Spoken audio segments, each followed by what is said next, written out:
Part One-on-One with Mr. Burgher.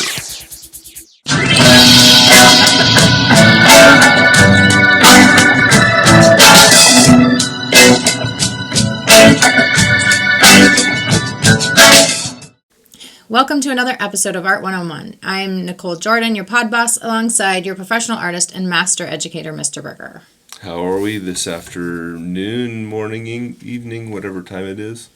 We are good. All right.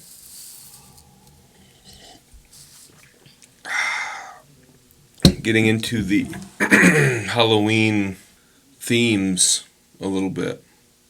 Yes, we are halfway into October. So I thought it would be a really, really good time to do something different. Okay. So it's Halloween. I don't know if you have Halloween traditions in your family, but one of my Halloween traditions is enjoying a delicious bowl of cereal. And this is called Franken Berry by General Mills. What a delicious, appetizing, nutritious way to start my morning with Monster cereal. And it's Halloween. It is. So I like to enjoy that. Very nutritious. Well, and as you know, I throw a little bit of milk on mine. So you take a little bit of milk, pour it into my cereal there, and enjoy. Oh, goodness. It's an amazing bowl you have, the little princess. I borrowed that. Disney. Yeah, I borrowed that from my daughter, Etta. So excuse the chomping as we proceed through with today's thing. Wonderful. So is there a point to the cereal, or this is just bringing back memories for you? It's Halloween. Well, it's not Halloween yet. It's Halloween season. We're in October. We are in October. So I figured I would just run the gamut, enjoy a little bit of dairy beverage here, a little bit of milk on it's a lot of, milk. So I might enjoy that later on as well. Sure. Okay.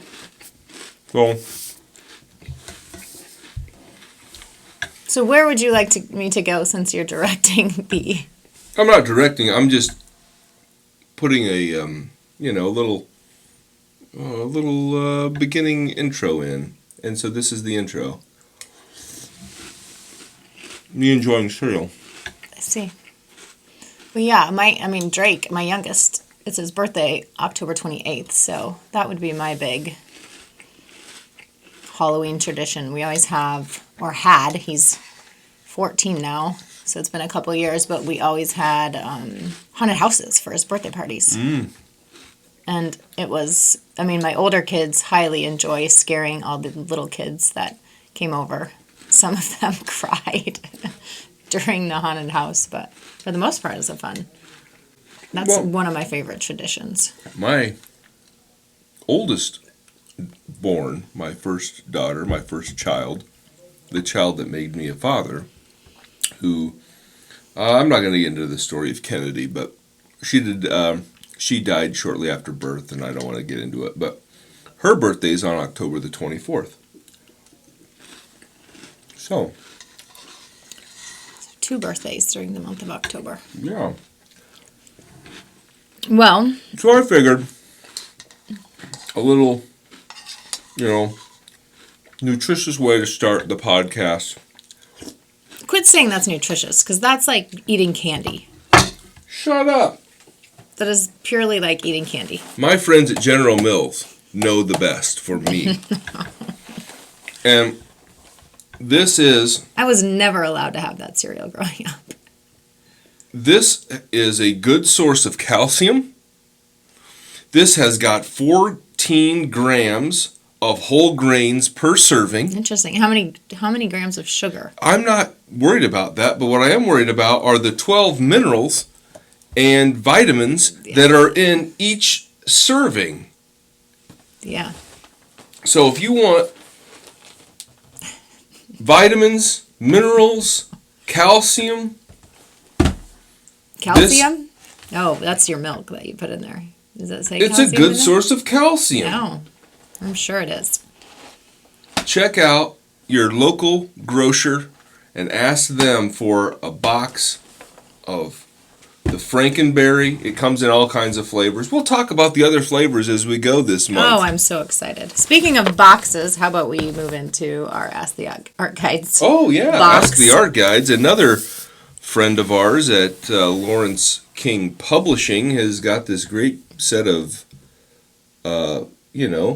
Oracle cards. art oracle cards. And we use them quite regularly. So Yes, to guide our conversations. All right, so who I pulled today is Gustave Courbet. Courbet. Let's take a look at that one. That's a sexy card. Oh gosh, I did. It is a little, this is, there's a certain audience that is. I didn't even notice that until you said that. Well, Yeah, you'll put the card on there, so I don't need to hold it up. But, no, you don't need to. Yeah. But man, do you want to? So there is the life, the work, The and the inspiration to this individual artist who is one of the critical realist painters of his generation. He really influenced and revolutionized the way artists like Manet and so many others would proceed forward. And so let's take a look. What's he got? Well, I mean, I'll pick one, but these are interesting. I mean, what is the eyeball? That's the inspiration. That's the inspiration. I think that's interesting. I don't want to cover this one, but it says, "May your art help finance your legal fees," which for a lot of artists, as we talk about, it seems like there's just a lot of drama. And I mean, in today's world, if what happened then in today's world with these artists, there'd be but the world is an always abundance of legal fees. But you know as well as I do that the world is always evolving. I mean, the things that we did in the 70s and 80s, you could never do. The things that my parents did in the 50s and 60s, you could never get away with in today's world. So that could always be said. I mean, Well, I think that's an interesting conversation to have. I was going to read the other ones. Oh. That's kind of an interesting conversation in itself, I think. yeah. But you are right. I mean, So I think anything you can do to, your hobby, your whatever, making YouTube things on Spotify or whatnot, if that can pay for my bills and finance my legal fees, legal fees. Oh my gosh. then by God, That's let's do it. interesting. That's interesting. That topic comes up today. So Well, do you want to talk about that one, or you want to just move on to another component of our buddy Gustave? well, I think with But anyway. this points out who he is, right? Show what you see, not what you saw. Oh, I don't know. That's a weird. Show what you see, not what you saw. Right. I don't even know how to interpret that one. I think it's because he really was an artist that didn't want to focus on the past or the future. He wanted to paint what was happening right in front of him. Right. Correct? Well, he's a realist, and the realist painters were very much focused on the here, the now, showing exactly what is in front of them, and trying to not add a lot of other things into it, but just being very straightforward. And he would interject some of his own emotion into it a little bit, but for the most part, I mean, he was pretty straightforward with what he was doing. I think one of his more famous paintings, I've actually done a couple of videos on his arguably his most famous painting, the Artist's Studio. And this particular painting shows it's very much like a portrait of his life and how he works, what his focus is, what he's influenced by. I mean, all of that stuff is right there on the canvas for anybody that knowingly can interpret it, which is what I do. I break it down so somebody can knows the interpretation based upon the writings and the history of that painting by Courbet. But anyway, I think that Courbet is really a fantastic artist who is known for, like, this is the present, not the past. Right. He's not bringing his old baggage in to talk about right. whatever. He's rolling with what's right Well, there. and from what I understand, he's a dark painter, but obviously was he very controversial in what he painted? Because this portrait on here, or this picture on here is that like a nude woman. It's really not a... I mean, it is. Sakes, yeah. It is. I mean, it's a crotch shot is what it is. It is. But that particular painting was, I mean, I can't think of the exact title off the top of my head. I think it's something to the tune of like the origin of man or the origin of the species or something like that. Huh. And so it's really it's a piece about, like, you see this a certain way, but this is where we come from. Got it. And so a lot of people look at it and think, oh, this is pornographic, but really it's not. And I think that it's not intended to be. And I think that a lot of times where, you get people into some trouble. There was an art teacher, I believe from the great state of Florida, who is known for their excellence in education. I say that a little bit sarcastically. But this art teacher was fired for showing the statue of David.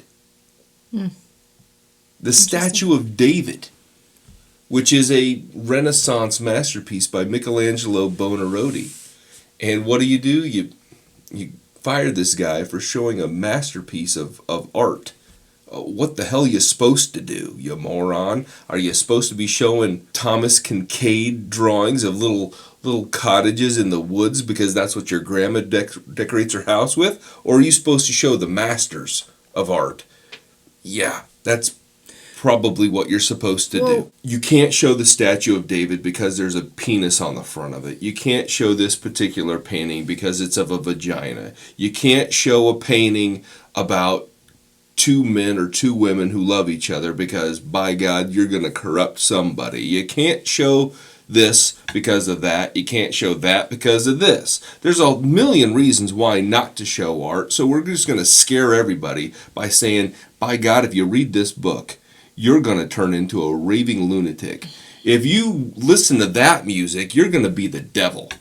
How many parents have destroyed a Led Zeppelin album or an AC/DC cassette tape or an 8-track by, the Wu-Tang Clan because somebody thought, this is going to corrupt my kid? I will never forget when my dad found my pirated cassette tape of Two Live Crew and decided my son's not listening to that mess, smash, but I got another one.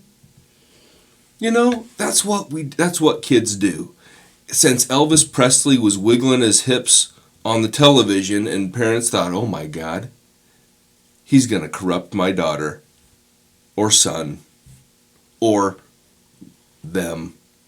The point I think I was making is that when you try to control things, it seems to create the opposite outcome of what you want. Like, I always think of when I went to the Netherlands and, you can smoke pot in the coffee shops and you can walk and look at, what's the red light district? Prostitutes. But if you look at like their amount of addiction and rape and things like that, their numbers are drastically lower than anywhere else because you're not restricting, controlling. And I think there's something to be said for that. Maybe you disagree, but and another component of that might be, how do they charge individuals that are guilty of those sorts of crimes? I don't know. But I know that in some parts of the world, if you're guilty of a violent crime of a sexual nature, it's not a slap on the wrist. You don't have to just sign up on a list and you can't live near a school type of deal. This is like a huge thing, like serious times, serious things. And the other thing is, I mean, when it comes to, if you're an alcoholic, like there's a program, and you can become, you can become, you can get better. There's hope for you. If you're a pedophile, the fact of the matter is, there is no recovery. That individual should be erased from society. Those are pretty strong. It's a strong opinion, but I don't know. That's just my thought. I don't know. It does not reflect my employer or my employees. Well, that was kind of a long, yeah, a long discussion. Wow, let's have some more from Gustave. Upbeat conversation. Well, yeah, I mean, really, what we're going into next with your journey into the archives. Oh my gosh, we're going to journey into the archives. We are going to go into journey into the archives, and it's not. I mean, it's dark. It's Gotham City. It's the Gotham City Art Museum. It's the one I reviewed from 3 years ago. The Gotham City Art Museum. Yeah. Now, there is a series of... how many years ago did I do that one? 3. 3 years ago. So 3 years ago, I did this video on... from the original 1989 Batman, showing all of the artworks in the Gotham City Art Museum. This was with Jack Nicholson as the Joker and Michael Keaton as... That's the one. Batman. I know, I'm just laying the table for Oh. people that don't know what the hell we're talking about, because there have been 100 Batman movies. So this is an older Batman film. Right. Yes. And so in this particular film, the Joker goes into the art museum because he sees himself as a bit of an artist, and so he goes in and destroys these pieces of artwork, and I go through piece by piece explaining what these actual art pieces are. Right. And do you remember the artists that were in there? I remember most of them. What are they?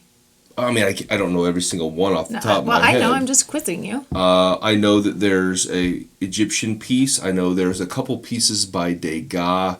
There is a piece by Edward Hopper. There is a piece by Renoir. Maybe a couple of Renoirs. I'm not sure. There's a Rembrandt. There is a piece by... it starts with an S, though. Okay, well... But he did the dollar bill. It's the dollar bill George Washington picture. And then he gets to the very, very top. He gets to the Francis Bacon, and he says, nope, don't touch that one. It's perfect. It's the only one that he saves. Is Folk, and there's also a Lincoln. Is Folk the last name? Huh? Because there's a Folk one in there, and I don't know who that is, but that's one that I remember. Folk? Folk. I think there's an Abraham Lincoln something in maybe. There is. But there's also one of... There's one of the 2 or 3 kids like marching down the lane, and that's like an... Is that the patriotic one? Yes. Yeah. There's that one, and I don't know who the artist is that did that. Maybe it is Folk. I just wrote down that name. Could be. Otherwise, you got all of them. Did I? Mm-hmm. That I had written down. I don't know that it was every single one of them, but... I think that's... It would have surprised me if you couldn't remember them. So why... I always ask you this question, and maybe you'll just say the same thing, but why were these the chosen ones for Gotham City Art Museum? Like, these were his favorites? These tied into the movie? I don't have any idea what you're asking me. The pieces that were in the Gotham City Art Museum. Why did they choose those specific paintings? Well, by God, I wouldn't know. I knew you were going to say that. You're the only always thing, so literal. This is me that is asking literal. you. Because you're asking a literal question. Okay, how would I know? It's your opinion. Like, I would imagine that because they were given the consent to copy those particular works in some cases, or... they probably went to the museums or the owners of those pieces and said, hey, we're doing this movie. Is it okay if we use a copy If we So it was about ease of getting the copy of it. I would imagine. Somebody That's saying... just not a fun answer. Somebody saying, yeah, we'll let you... Well, that's the... Why is it when you watch a movie, you know, like Back to the Future, for example, why is Marty McFly always drinking a Pepsi and every billboard is a Pepsi? Coke does not exist in that universe. Well, because Pepsi paid him. Right. Well, the same thing is true, you know. Why am I eating this delicious Franken Berry cereal? Because my good friends at General Mills make a quality product. No, the reason why is because you eat shit for breakfast all the time. No, I don't. Yes, you do. But what I can tell you is... Including what are your major breakfasts? What I can tell you is that the Doritos.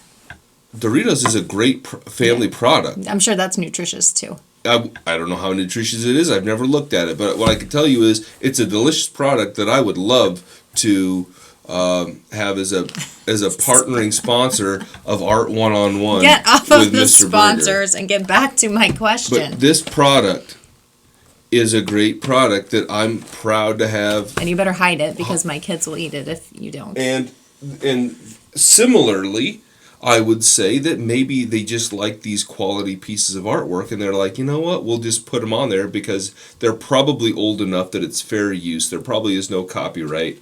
There probably is no anything. They probably just said, hey, can we use it?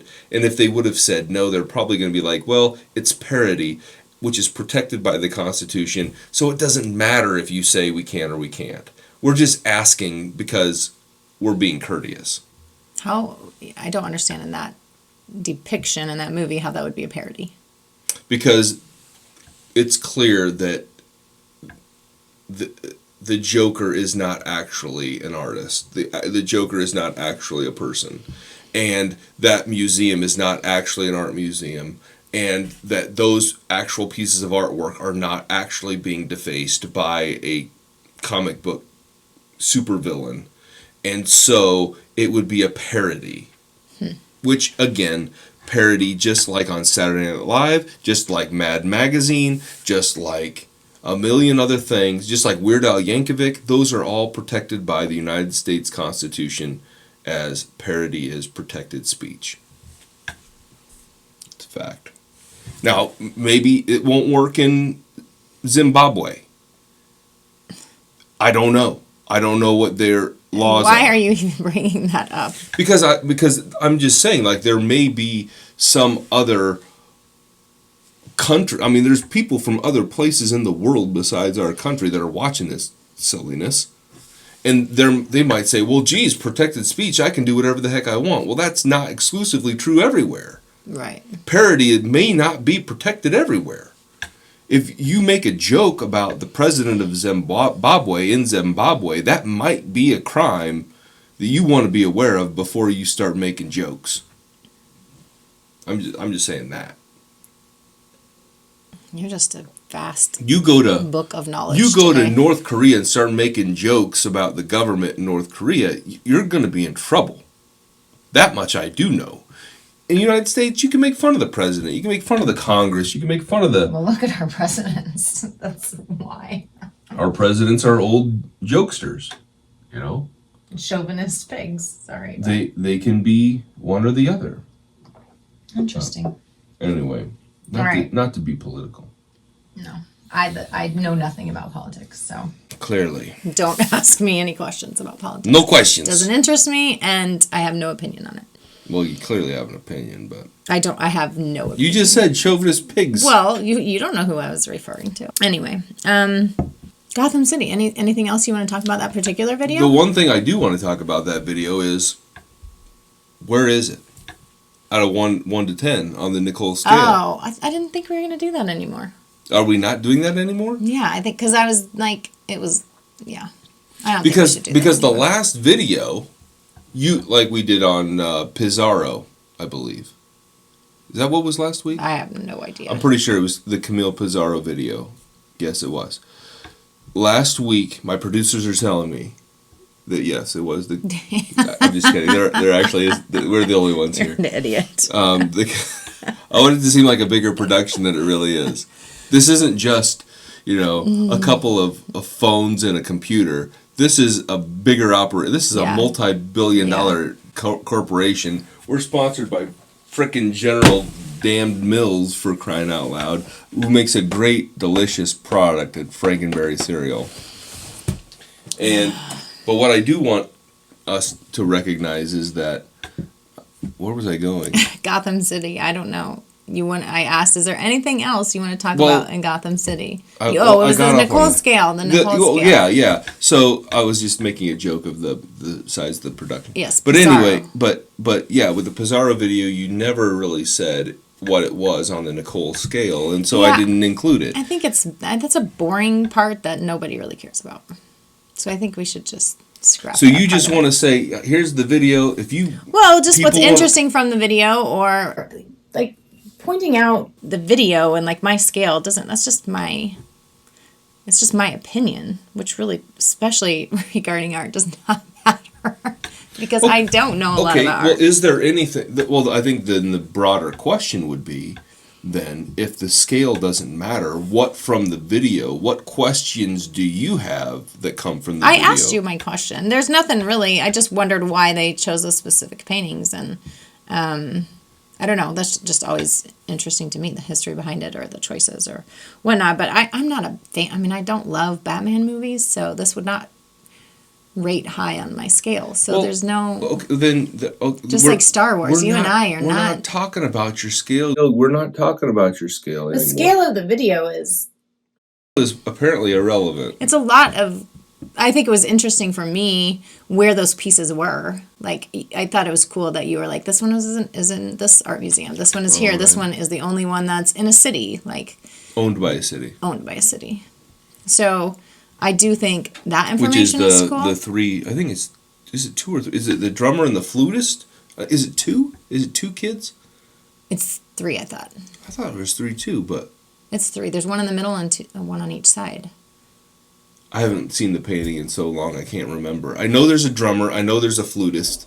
I don't. And there might be a third one, and I don't recall off the top of my head. Yeah.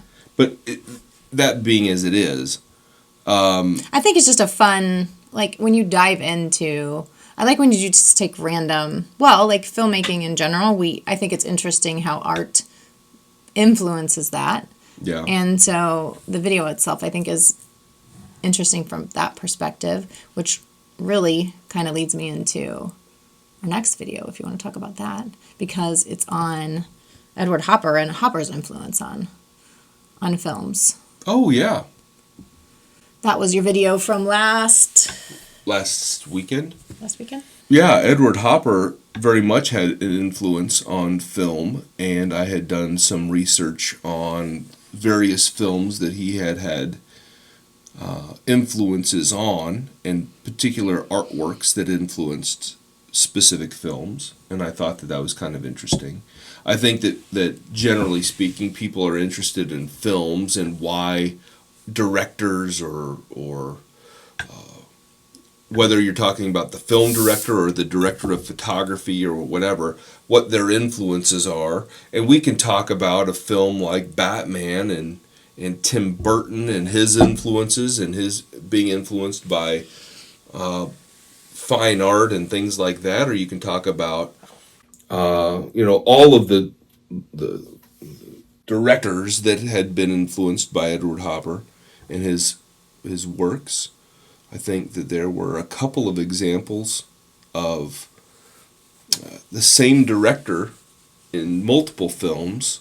Oh my gosh, this is embarrassing. There's an Al Capone movie too in there, right? What's it? No. What? Who is it? Alfred Hitchcock. Alfred Hitchcock. There's an Alfred Hitchcock movie in there. Alfred Hitchcock is the name that jumped out of my brain. Not Al Capone. Al Capone. Oh my gosh. That's completely different. Yes, I get it. Maybe they both smoke cigars, so. I have no idea. Anyway, that's what but Alfred Hitchcock was Rear Window and Psycho, and Alfred Hitchcock, I mean, talk about a director just absolutely brilliant. I mean, absolutely brilliant. And I know you're not a big, like, you don't like horror movies or scary movies, but, like, a movie like Psycho, it's more of a psychological thriller. It's more of like a really intense drama. And I think that Rear Window, I think you would like that movie. It's an Alfred Hitchcock movie, and it's kind of like a whodunit kind of a thing, but I think you would like that movie. It's really, really good. Who knows? Can we watch it? I don't know. And you can give us the review? Is it scary? I hate scary movies. No, I wouldn't say it was scary. Okay, well. It's no more scary than like an episode of, Murder, She Wrote or something like that. Okay, we can watch it. And we'll see. Don't like it, we'll shut it off after. We'll see. 10 minutes. But, okay, so how do you know, my question to you is, how do you know that Hopper influenced these films? Like, what? So many times the directors would say, like, what influenced these certain things, or you can just see it in the artwork. Like, oftentimes it's documented. It's documented by the director, or it's oftentimes even written into the screenplay. Like, for example, going back to our friend Alfred Hitchcock, it's written in the screenplay that he wanted the house to look like House on the Opposite Side, or House on the Tracks, or whatever the title is. Okay. By him, and he definitely wanted that house, the Psycho house, to look like this. Like, he had a direct vision. It's written in the screenplay. It's the lighting or the whatever. It's very either it's through the director or it's interview. Right. Like an interview with the director. Correct. Okay, that makes sense. I was like, is this your interpretation? No, it's not necessarily interpretation. Although sometimes you can kind of see things like that in various works, but oftentimes it's. Are his like more? And I don't know, lonely city. Like it's more. So it's a lot of. It's like being not alone. Bright, cheery films. It's going to be more of the.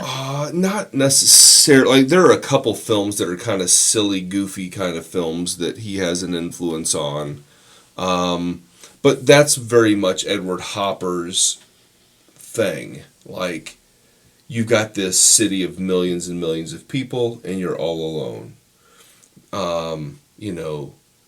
Nobody wants to talk to you. You walk down the street by yourself. You're not interacting with people. People aren't interacting with you. You go and you eat by yourself. You drink by yourself. You work by yourself. You do everything alone. And there's millions and millions of people around you, and yet there's no one around. That's kind of Edward Hopper's calling card. Got it. I don't know exactly how. Well, I haven't watched the movie, so I just don't know if that is just a theme, like his. Yeah, I mean, some of it's lighting, some of it's colors, some of it's organization, like how you're placing different things. But there's all different. And what kind of a painter is he? He's hard to classify. He's an American scene painter. I would put him very closely related to a. He's very close to a Thomas Benton or a Grant Wood type American regionalist. That's what I wrote down. Okay. But he wouldn't necessarily. I mean, he isn't a regionalist in that he's focusing on the region of New York, which is distinct from the Midwest, which is more what you think of when you think of American regionalism. But he's also an American scene painter. He does do other things besides just Nighthawks. That is very much an iconic painting of his in the city, but he does go far beyond that. In other times. So, any other good films in there films that you liked? Like you talked about, which one did you say we should watch? Rear Window. Rear Window. I mean, I like the movie Psycho. But I don't know that I could ever get you to watch it. Because I'm not watching it. Because I think you think it's going to be scary, but it's really not that but it scary. is. Yeah. It's not scary. It's not scary. It's not that it's scary. It just affects me watching things like that where there's... that's the reason why I don't watch the news. Why sometimes I hate listening to when you're listening to political stuff or whatever you're doing your research on. I just have to leave the room because I don't like it. Okay, I guess we'll... So, Rear Window, maybe, but Psycho, no. What about Birds? I have no idea what the hell The Birds by Alfred Hitchcock. Can we watch The Birds? An Alfred Hitchcock movie does not... I don't like mysteries. It's not a mystery. I don't know. It's not... That one is not a mystery. Your movie favorites are definitely... That is one thing we differ on very drastically. Is what we'd like to watch. I like good movies and you like... No, you have the most awful... All you want to do is watch people have sex. Yes, it is. You want to watch... Oh my gosh, I can't believe... 50 Shades of Grey. You are telling me. And all of those kinds of films. That's what you want to watch. Okay, that is a movie that I like. I mean, I like passionate movies, but I like a lot of other movies as well. Okay, so compare that to The Big Lebowski or, What are your top 3? We have this discussion. You're like, I don't know. I can't pick. Just name 3 movies that you really, really like. I like The Big Lebowski. Okay. He watches The Office 24/7. That's not a movie. Well, I'm just throwing that in there. But The Office is a great American sitcom by my great friends at Universal NBC. Would you answer the question? Hopefully 2 more movies. They'll become sponsors. Pick this up, Yes. I'm sure our producers will work on getting Our that. producers need to work on getting us hooked up with Universal NBC 2 more or Peacock or some The Big some damn Lebowski. The Big Lebowski. Because I do watch The Office quite a bit on Peacock. But we're focusing on 2 more movies. All right. The Big Lebowski I mentioned. Just like off the top of my head that I like. Christmas Vacation. Okay. That's a American classic. That's a great. I like that. And Pulp Fiction. Pulp Fiction. I don't know if I've ever watched Quentin that Tarantino. Classic. Okay. Yeah. Yeah, I'd say that's a good depiction of who, like your general. You like very stupid humor. It's not stupid. What's the stupid one you wanted me to watch the other day? It was awful. God only knows. It was really old, and it was a comedy, and it was really like these old? two. It was these two just ridiculously stupid people that were. Dumb and Dumber? No. That's a great movie. That's not a bad movie either, but no, it was a very old movie, like very, very old movie. You gotta watch this. Just watch this with me, and it was awful. I watched 2 minutes of it, and I'm like. I don't even know what the hell you're talking about. I am not watching this. I don't know. Do they have like bibs on, or they're just stupid random bibs on? The people in the movies, they were so. I don't know if they were like farmer type. Oh my gosh, I'm gonna find the movie and you're gonna post it in the side, and then we're gonna let people get an understanding of what types of movie about. I don't know if it was farmers. I was gonna say like these. I'm not gonna say the word I was gonna use, but was it like Strange Brew or something? I don't know that I remember the name of it. I just know you put it on and because you're like, you gotta watch this. They were Canadian. And it was just, maybe it was that one. I'll find it. It'll be in my history on our TV. And it was awful. It was so awful. Like how you can watch some of the stupidest things. Number 1, Strange Brew is funny as all get out. Number 2, Dumb and Dumber is funny. I like Dumb and Dumber. I like a good comedy. I just don't like a stupid comedy all the time. Dumb and Dumber is the definition of a stupid comedy. Exactly, but I don't want to watch it every movie. Every movie you choose recently. Like the thing is, like, okay, but that's the thing though. You can want to watch like when I decompress at the end of the day, I want to watch just stupid, mindless humor. I don't want to watch some big sex orgy. That's not what I normally choose, so stop saying that. I don't need to watch some, like, high dramatic, like, the parallels between these two in this relationship and this and that. And all that's what I just watched. What was it? Past Lives. That was such a good movie. All of these, like, and I have no doubt that the part of it that I watched, Past Lives, was a great film. But it's just like, it's heavy and it's deep and you're thinking, and it's not like Dumb and Dumber where it's just like fart humor. You know? Like, that's easy. Like, it's easy to process. That's what you'd watch on a Saturday morning too.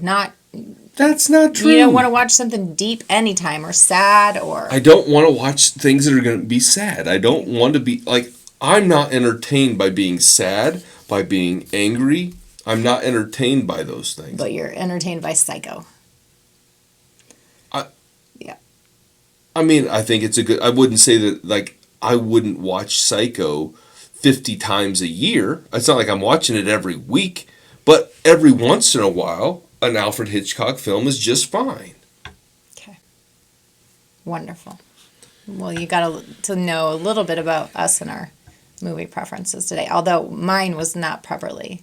Oh, it was. No, it was not. Yeah, because it's proper to say I am going to do a video on my top 10 movies, and we'll see if it's all... it's proper to say that I watch stupid humor with farmers and bibs. Well, it's proper to say you watch stupid... That is mostly 99% of what you watch is stupid humor.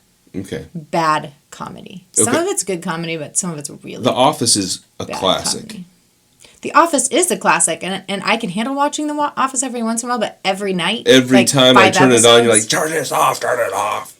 Lord. Turn it off. Can't handle it. This is maybe why we shouldn't have a podcast together. Maybe. Maybe you're going to get fired. Oh, good. One less job I have out of the 5 that I have at the very moment. It's up to the producers. Yeah, okay. No, I'm sure they would pick me over you.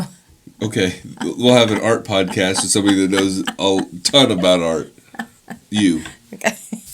Well, I can change it. We'll switch the roles next week. I can do my research. We'll switch the roles next week. You know what? I wouldn't have a problem because I do my research. That's something I'm good at. I am not switching roles though. We'll see. Know. Okay. We'll see what happens. You'll see what happens. Make sure that you like, share, and subscribe to all of my stuff all over the internet, because you're not going to find any other art content by anyone other than Mr. Burgher of a high quality. So when you start seeing Art 101 with Nichole, you're going to know that that's a crock of crap and she doesn't know diddly beans about art or art content. She's just a pod boss. That's right. So there it is. One in the books. And also, do not forget to go out to your local grocer. I don't know where this is coming from. A box of Franken Berry delicious General Mills cereals. Bye-bye. Bye-bye.